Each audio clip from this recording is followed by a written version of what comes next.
UP के बागपत में gangster Yashpal Tomar के आलीशान घर पर बाबा का बुलडोजर गरजा। तालाब की जमीन पर अवैध कब्जा कर बनाए जा रहे इस मकान को प्रशासन ने ढा दिया है। इस दौरान भारी संख्या में पुलिस मौजूद रही। बताया जा रहा है कि इस मकान का काम पिछले 3 सालों से चल रहा है और यशपाल ने इसे बनाने के लिए करोड़ों रुपए पानी की तरह बहाए। उत्तर प्रदेश के बाद उत्तराखंड के खटीमा में भी प्रशासन का बुलडोजर जमकर गरजा। सरकारी तालाबों पर अतिक्रमण कर बनाए गए मकानों को पुलिस ने पूरी तरह से ध्वस्त कर दिया।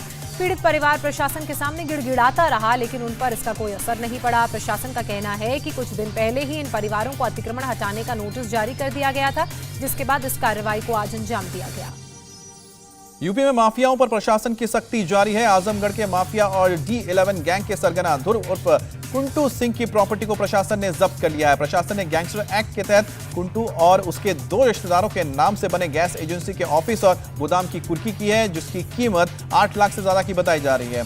कुंटू पर 74 से ज्यादा केस दर्ज है और पूर्व विधायक सर्वेश सिंह सीपू के मर्डर में कुंटू को कोर्ट जल्द सी सजा सुनाने वाली है।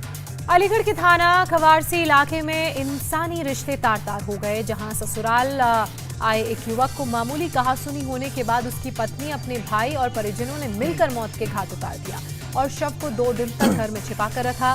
बदबू आने के बाद परिजनों से मिलकर जाफराबाद में उसे फेंक दिया गया।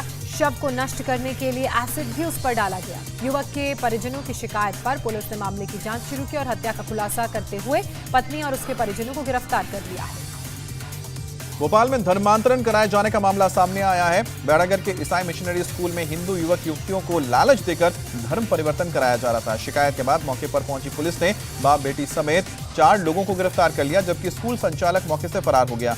हिंदू संगठन का आरोप है कि स्कूल के संचालक देवी देवताओं का अपमान कर ईसाई धर्म का प्रचार करने के साथ साथ धर्मांतरण करवा रहे थे।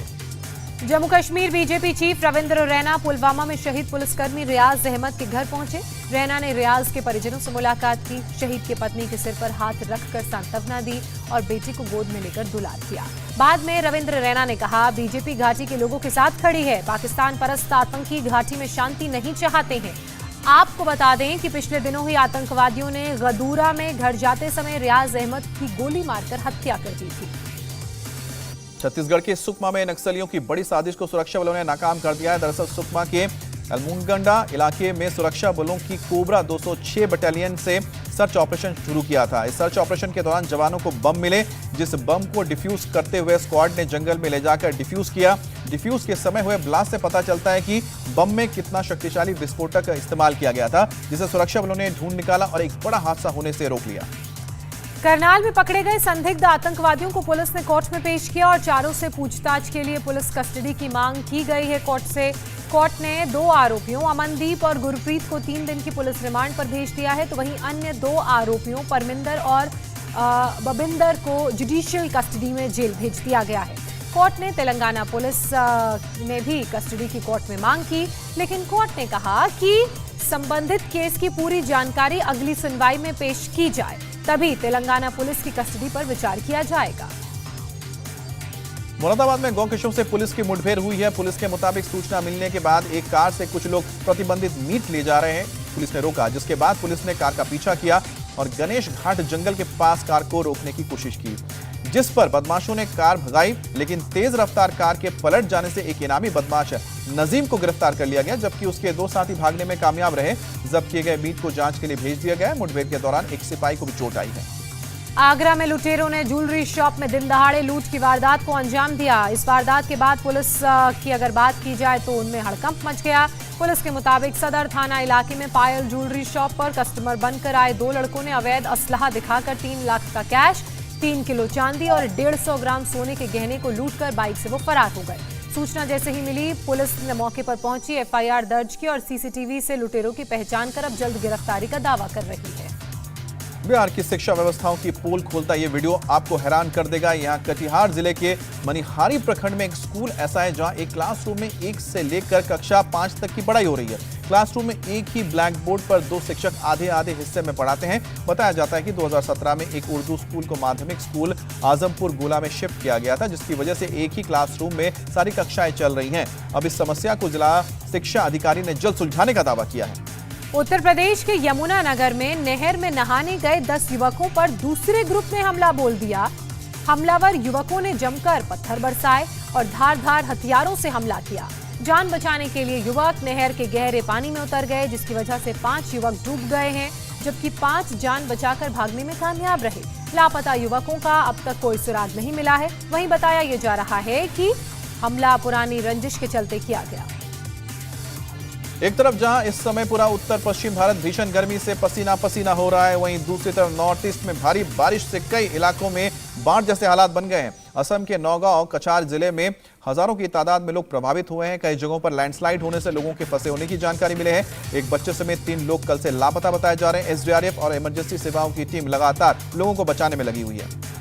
असम के दीमा हसाओ में भारी बारिश से जल सैलाब की स्थिति यहां पैदा हो गई है। बाढ़ और लैंडस्लाइड सड़कें और जमीनी रास्ते ब्लॉक हो गए हैं, जिससे हजारों लोगों को अब अपने घरों में या फिर घरों से ऑफिस जाने में दिक्कत हो रही है और बहुत से ऐसे लोग हैं जो अपने घरों में ही फंसे हुए हैं। हालांकि भारतीय सेना ने रेस्क्यू ऑपरेशन जरूर चलाया है। लोग जो फंसे हुए हैं उन्हें निकाला जा रहा है।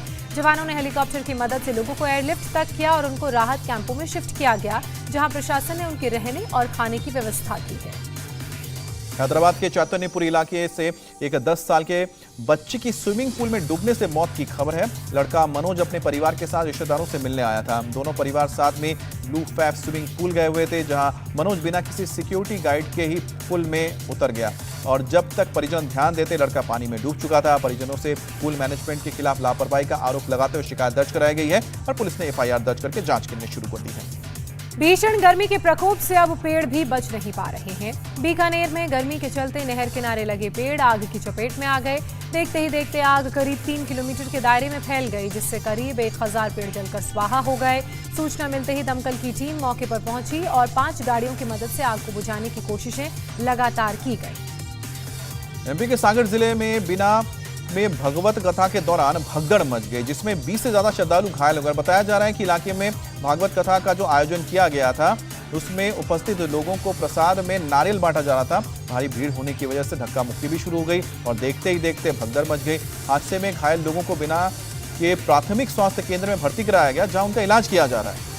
कुशीनगर में बुद्ध पूर्णिमा के अवसर पर भगवान बुद्ध की शोभा यात्रा निकाली गई। शानदार सजे हुए रथों से गौतम बुद्ध की लेटी हुई प्रतिमा को लेकर यात्रा निकाली गई। शोभा यात्रा में भगवान बुद्ध के कई मंदिरों की मूर्तियों को भी अलग अलग रथों में शामिल किया गया।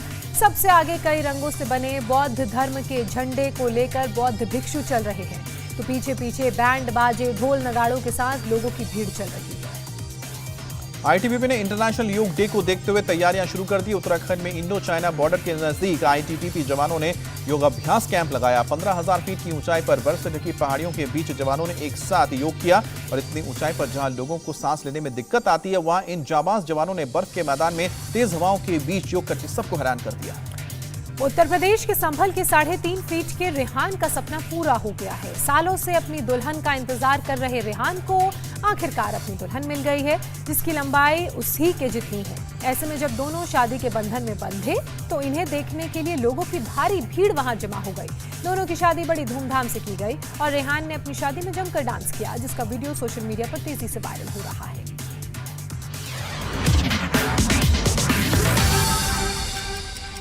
इंडिया टीवी हर वक्त हर जगह डाउनलोड करने के लिए सर्च करें India TV news Google play store या ऐप स्टोर पर।